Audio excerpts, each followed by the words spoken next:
নমস্কার, সবাই কেমন আছো? ঘরে বাইরের একটি নতুন ভিডিওতে তোমাদের সবাইকে স্বাগত। আজকে পয়লা বৈশাখ, সবাইকে জানাই শুভ নববর্ষ। বছরটা তোমাদের খুব ভালো যাক। আর এটা হচ্ছে আমার নতুন বছরের একটা নতুন ভিডিও। তো আজকে মঙ্গলবার, সকাল এখন 7টা। আমি উঠে গেছিলাম ভোর 5টায়, কারণ যেহেতু বাঙালির নববর্ষ বলে কথা, কতক্ষণ আর ঘুমানো যায় বলো। তাই সকাল সকাল এক্সাইটমেন্টে উঠে গেছি, কারণ স্নান করে নতুন জামা পরতে হবে। তো ঠিক সেই রকমই আমি ঘর বারান্দা সব ধুয়ে মুছে স্নান করে এখন চলে এসেছি একটু চা বানাতে, কারণ সকাল সকাল একটু চা না খেলে দিনটা যেন শুরুই হয় না। আর আমি তো স্নান করে নতুন একটা নাইটি পরেই নিয়েছি। আর আমার চুড়িদার কুর্তি অনেকগুলো হয়েছে, তবে এখন তো সব কাজবাজ করব, রান্না করতে হবে, তো ওই জন্য নাইটিটাই পরেছি। যাই হোক, এখানে আমার বাপনের আর ঠাম্মার চা রয়েছে। আর সকালবেলায় বাবা বেরিয়ে গেছে, একটু বাজারের দিকে গেছে, তো বাবার চা খাওয়া তখনই একবার হয়ে গেছে। তাই এখন আর বাবা খাবে না, আমরা তিনজনই খাবো। ব্যাস, দাঁড়াও চাটা আগে নামিয়ে নিই। আর এখন চাটা খেয়ে আজকে সকালে একটুখানি ভেবেছি পরোটা আর ছোলার ডাল করবো। কালকে রাত্রিবেলায় ছোলাগুলো ভিজিয়ে রেখেছিলাম, মানে ছোলার ডালটা ভিজিয়ে রেখেছিলাম, একটু দু একটা সিটি মেরে টুক করে নেব। আর আমার এখানে জায়গাটা তো বড্ড ছোট, জানি না ভিডিও করতে পারবো কি না। যাই হোক, চলো চাটা আগে খেয়ে নিই। রান্নার সময় ভিডিও করতে তেমন খুব একটা অসুবিধা হয় না, তবে লুচি, পরোটা, রুটি এসব করার সময় ভিডিও করা যায় না, কারণ এই জায়গাটায় ফোন রাখি, আবার এই জায়গাটাতেই যখন বেলি না জিনিসগুলো, তখন বড্ড অসুবিধা হয়। লোক তো আমরা তিনজন, ওই জন্যে দুটো করে পরোটা করেছি, মোট 6টা। বেশি করিনি, কারণ আজকে একটু এটা ওটা রান্না করব, ওই জন্যে অল্প করেই করেছি। তো চলো, বাপনেরটা বাপনকে দিয়ে দিই, তারপর আমিও খেয়ে নিই টুক করে, দেখি কেমন হয়েছে। ভালো? দারুণ। আমারটা খাবো।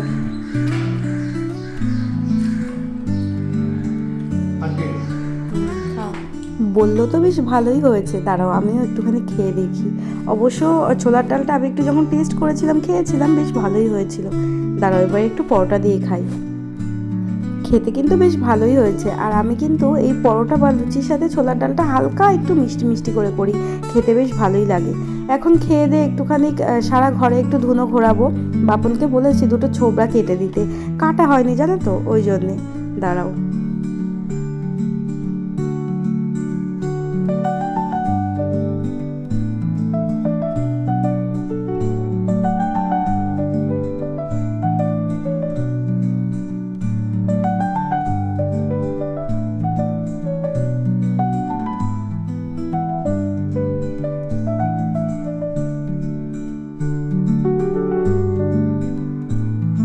দাঁড়াও সারা ঘরে একটুখানি, মানে সারা বাড়িতে ভালো করে ধোয়াটা ঘুরিয়ে নিই। এখানে জলখাবার খেয়ে দিয়ে সব পরিষ্কার করে না, আমি চালটাকে ভিজিয়ে দিয়েছি। বিরিয়ানি করব আজকে। কালকের ভিডিওতে তো তোমরা দেখেছো যে ও বাজার থেকে মাটন এনেছিল বিরিয়ানির পিস করেই, যাতে আমি বিরিয়ানি করি। তো ওই জন্যে বাসমতি রাইসটা আমি আগে থেকেই ভিজিয়ে দিয়েছি। বেশ অনেকক্ষণ ভেজা থাকলে ভাতগুলো ভালো হয়। আর এদিকে নতুন বছরে আমি একটা নতুন বিছানার চাদর পেতেছি। এই বেড কভারটা আমি বিয়েতে গিফট পেয়েছিলাম। কালারটা কি সুন্দর না? আমার তো ভীষণ পছন্দ হয়েছে। আজকে ভেবেছি বিকেলের দিকে একটু জলেশ্বর মন্দিরে যাব, ওখানে নাকি বিশাল বড় মেলা হয়। এর আগে আমি কখনো যাইনি, তো দেখা যাক কি হয়। ব্যাস, এই দিকে চলে এসেছি রান্নার কাজে। এবার টুক করে রান্নাটাকে বসিয়ে দিতে হবে। দেখতে দেখতে কিন্তু 11:30টা বেজে গেছে। এখানে মাটনটা আমি রেখে দিয়েছিলাম, তো এটাকে এখন আগে সেদ্ধ করে নেব।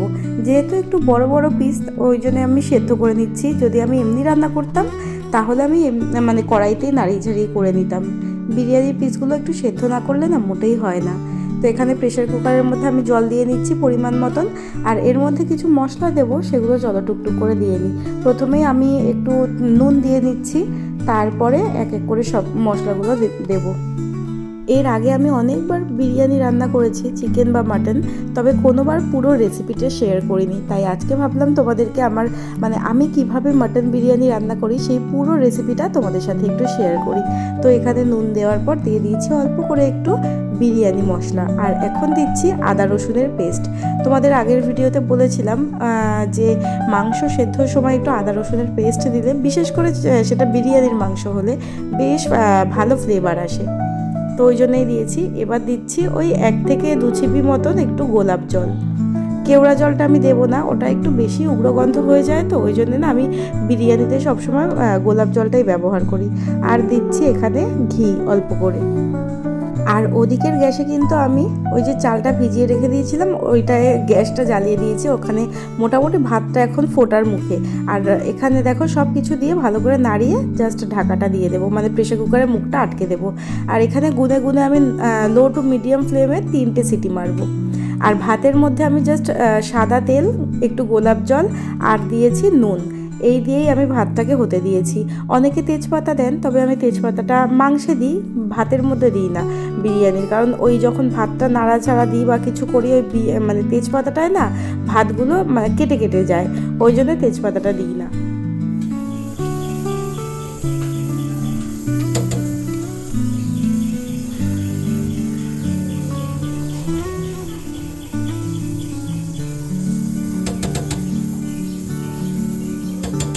ওদিকে আমার মোটামুটি সব কিছু রেডি হয়ে গেছে, ভাত হয়ে গেছে, মাংসটাও হয়ে গেছে, ডিম আলু এগুলো সেদ্ধ হয়ে গেছে। এখানে তেলটা গরম করে বেরেস্তাটাও ভেজে নিয়েছিলাম।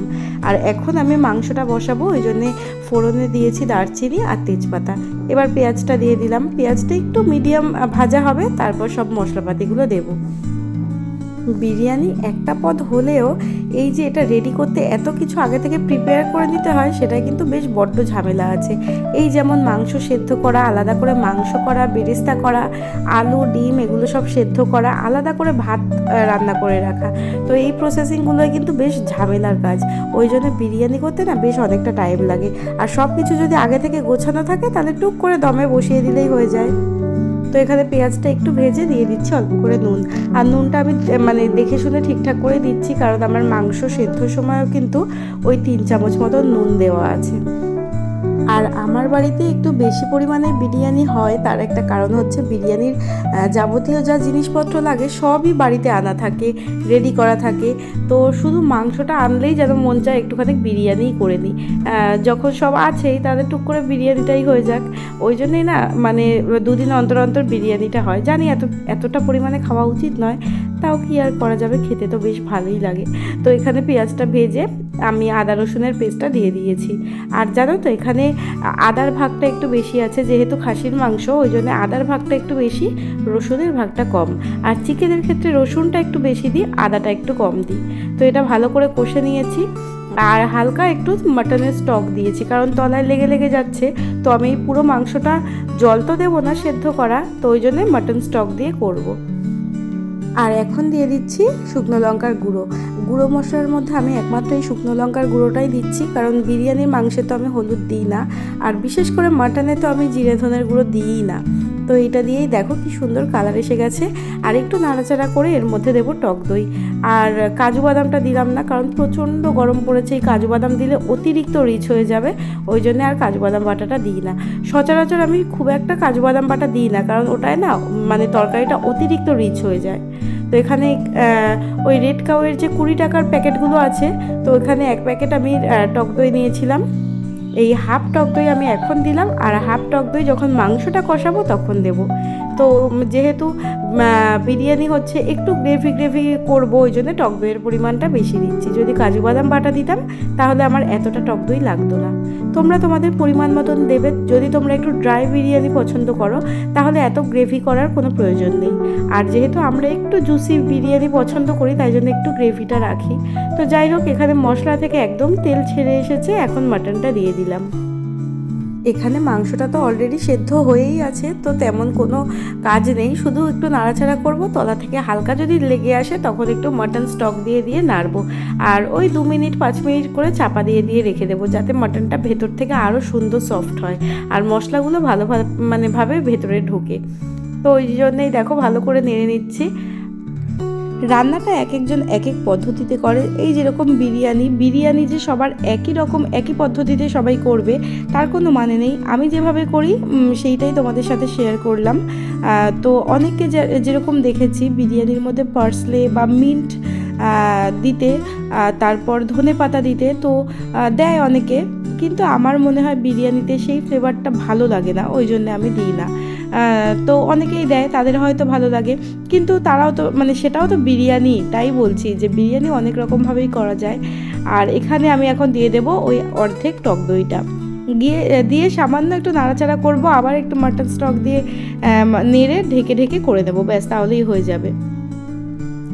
তারপর অনেকে ভাতের মধ্যে যখন ভাতটা হয় বিরিয়ানির, তখন তার মধ্যে ওই যে গোটা বিরিয়ানির মশলাগুলো দিয়ে দেয়, তো সেটা দিলেও কিন্তু ভাতটা যথেষ্ট ফ্লেভারফুল হয়। কিন্তু আমি দিই না, আমি একটু মানে মনে হয় যেন আমি বিরিয়ানি মশলা মাংসে দিলাম, সেদ্ধর সময় দিলাম, লেয়ারিং করার সময় দিলাম, তাতেও যথেষ্ট ফ্লেভার আসে। তো দেখো এখানে সব কিছু রেডি হয়ে গেছে, এই যে মাটন হয়ে গেছে, ভাত হয়ে গেছে, আলু ডিম সেদ্ধ, বেরেস্তা, আর এখানে করে রেখেছি মিঠা আতর দিয়ে গোলাপ জল দিয়ে একটু দুধ গুলিয়ে রেখেছি, মানে দম দেবো যখন তখন লাগবে। তো সব কিছু রেডি করা থাকলে সুবিধা হয়, ওই জন্য সব কিছু রেডি করে নিয়েছি। আর আমার কিন্তু এখানে বিরিয়ানির হাঁড়িটা নেই, আমাদের তিনজনের ভালোভাবে এই কড়াইটার মধ্যে এক কড়াই বিরিয়ানি করলে হয়ে যায়। তো এখানে আমি দুটো লেয়ার করব, মাংসের লেয়ারটাই আগে থাকলো, আমি মাংসটাকে উঠিয়ে আবার আলাদা করে লেয়ার করিনি, কারণ অলরেডি অনেক বাসন পড়ে গেছে আমার। আমি এইভাবেই করি, কড়াইয়ের মধ্যে একবারে মাংসের ওপর ভাত দিয়ে দিই, তারপর তার উপর আমি এখন ছড়াবো একটু ঘি, বেরেস্তা, বিরিয়ানি মশলা, নুন আর সামান্য 2-4 দানা চিনি, ওই স্বাদটাকে ব্যালেন্সের জন্য। আর যেহেতু আমি মাংসের ওপরেই লেয়ারিংটা শুরু করছি, ওই জন্য না আমি মাংসের ওপর হালকা একটু ঘি, বিরিয়ানি মশলা আর বেরেস্তা ছড়িয়ে রেখেছিলাম, তাহলে খেতে বেশ ভালো লাগে। তো এখানে আমি ভাতটা ভালো করে ছড়িয়ে নিচ্ছি, এবার দিয়ে দেবো বেরেস্তা। তবে কি বেরেস্তাটা আমি পেঁয়াজ কেটেছিলাম অনেকটা, কি করে জানি না, মানে বেরেস্তা ভাজার সময় একটু অল্প হয়ে গেছে, আমার মনে হয় বেরেস্তাটা আর একটু বেশি হলে আর একটু ভালো লাগতো। যাই হোক, কি আর করা যাবে। তো এবার দিয়ে দিচ্ছে আলুগুলো, আর আলুগুলো কিন্তু আমি এই মাটন স্টকের মধ্যেই সেদ্ধ করেছি, ওই মাটনের যা যা মশলা ছিল সব কিন্তু এই আলুটার মধ্যেও আছে। তো এখানে আলু দিয়ে দিয়েছি, আর এবার দিচ্ছি ডিম, এর ওপর আবার ভাত ছড়িয়ে সেম প্রসেসে ওই সব মশলাগুলো দিয়ে দম দিয়ে দেব। আর ওই যে দুধ গুলিয়ে রেখেছিলাম, ওইটার মধ্যে কিন্তু আমি মিঠা আতর, গোলাপ জল আর আমুল দুধ দিয়েছি।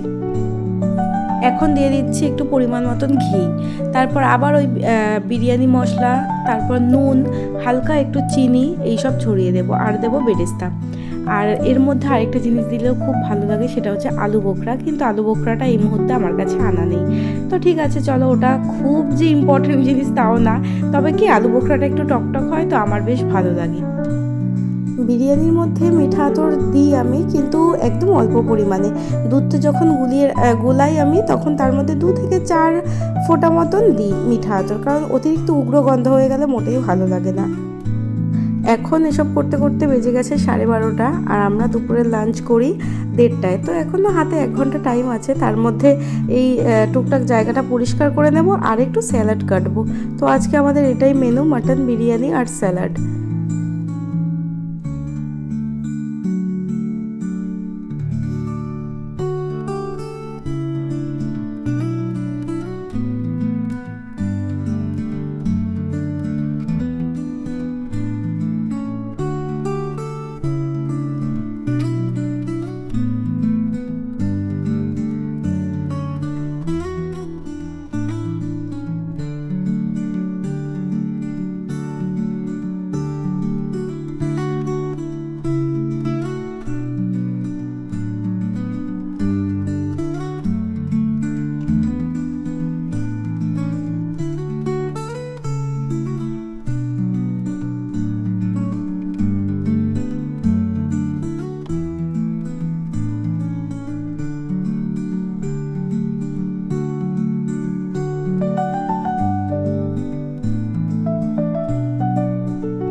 সব মশলা ভালোভাবে ছড়ানো হয়ে গেছে। এইবার না আমি দেখো একটা খুন্তির পেছন দিয়ে এই ভাতের ওপর থেকে একদম নিচ পর্যন্ত এরকম একটু গর্ত গর্ত মতন করে দিচ্ছি।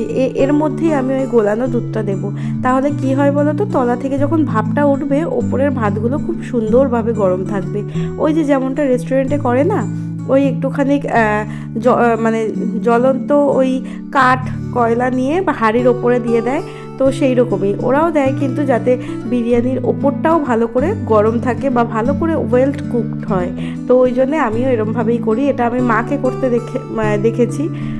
আর এছাড়াও আমি ফেসবুকের অনেক ভিডিওতে দেখেছি যারা ভালো ভালো বিরিয়ানি বানায় তারা এইভাবে গর্ত করে নেয়। ব্যাস এখন আমাদের খাওয়া দাওয়ার পালা। এখানে বিরিয়ানি একটু কমে গেছে কারণ অলরেডি আমি বাবাকে খেতে দিয়ে দিয়েছি, আর এখন আমরা দুজন খেতে বসেছি। আর এছাড়াও আমি একটু ওই আমার যে ননদরা আছে তাদেরকে অল্প অল্প করে একটু বিরিয়ানি দিয়ে এসেছিলাম। ওই জন্য বিরিয়ানিটা আমার মানে কাটার সময় আর ভিডিও করা হয়নি। যাই হোক, এখানে আমি বেড়ে দিচ্ছি বাপনেরটা। আর যখনই ওর পাতে আমি তুলতে যাই অন্য কিছু, জানি না কেন লঙ্কাগুলো আগে ওঠে। এদিকে ও কাঁচা লঙ্কা মোটেই খায় না। বিরিয়ানিটা থেকে এত সুন্দর গন্ধ বেরিয়েছে কি বলবো। আর বাবা তো খেয়েই বলছে যে প্রচণ্ড ভালো হয়েছে খেতে, আর বাবা কিন্তু অনেকটাই খেয়েছে। যাই হোক, এখন ওকে দিই, দেখি কি বলে। অবশ্য কি বলবে, ও তো আগেই একটু টেস্ট করে নিয়েছে যখন ওদেরটা বাড়ছিলাম। যাই হোক, চলো আমরা খাওয়া দাওয়া করি। বিকেলে তো আবার বললাম, ও আমাকে বলেছে একটু জলেশ্বরের মন্দিরে নিয়ে যাবে মেলা দেখাতে। তো আমরা খেয়ে দিয়ে একটুখানি ঘুমিয়ে নেব, তারপর যাব, কারণ গরমটাও কিন্তু বেশ পড়েছে। আমাদের বাড়িতে শীতলা পুজোর দিন যে নাইটিটা আমি পরেছিলাম সেটাই আবার পরে নিয়েছি, কারণ নতুন নাইটিটা পরে আর খাওয়া দাওয়া করলাম না, কারণ খাওয়া দাওয়ার পর আবার বাসনটা একটু মাজতে হবে, নোংরা টুংরা চিটকাবে, ওই জন্য নাইটিটা চেঞ্জ করে নিয়েছি। যাই হোক, নতুন জামার ওপর একটা মায়া আছে কি না। আর এখানে বিরিয়ানিটা আমার জন্যও নিয়ে নিয়েছি, চলো খেয়ে নিই টুকটুক করে। আর ভিডিওটা আজকে এই পর্যন্তই। যদি তোমাদের ভালো লাগে অবশ্যই একটা লাইক করে দিও। সবাই খুব ভালো থেকো, সুস্থ থেকো, আর বছরটা খুব ভালোভাবে আনন্দে কাটিও।